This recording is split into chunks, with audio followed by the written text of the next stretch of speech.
ସୁସ୍ଥ ରହିବାର 20ଟି ନିୟମ। 1ରେ ସକାଳେ ଉଠିବା ପରେ ଉଷୁମ ପାଣି ପିଇବା ଉଚିତ।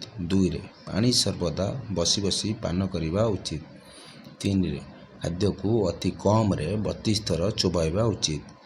4ରେ ଖାଦ୍ୟ ସବୁବେଳେ ସକାଳେ ମାନେ ଦ୍ୱିପହର ବେଳେ ପୂର୍ଣ୍ଣ ପେଟ ସହିତ ଖାଇବା ଉଚିତ।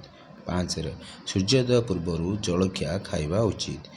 6ରେ ସକାଳେ ଖାଦ୍ୟ ସହିତ ଜୁସ୍ ନେବା ଉଚିତ। 7ରେ ରାତିରେ ଖାଦ୍ୟ ସହିତ କ୍ଷୀର ନେବା ଉଚିତ।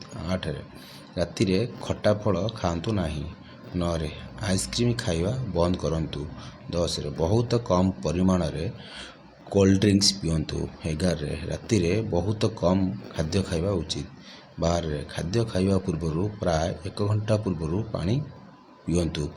13ରେ ରାତିରେ ଲସି ପିଅନ୍ତୁ ନାହିଁ। 14ରେ ସକାଳେ ଜଳଖିଆ ଖାଇବା ପରେ କିଛି କାମ କରନ୍ତୁ। 15ରେ ମଧ୍ୟାହ୍ନ ଭୋଜନ ପରେ ବିଶ୍ରାମ ନିଅନ୍ତୁ। 16ରେ ଖାଦ୍ୟ ଖାଇବା ପରେ ସର୍ବଦା 500 ପାଦ ଚାଲନ୍ତୁ।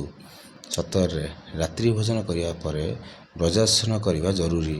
18ରେ ଖାଇବା ପରେ ଅତି କମରେ 4ରୁ 5 ଘଣ୍ଟା ଉପବାସ କରନ୍ତୁ।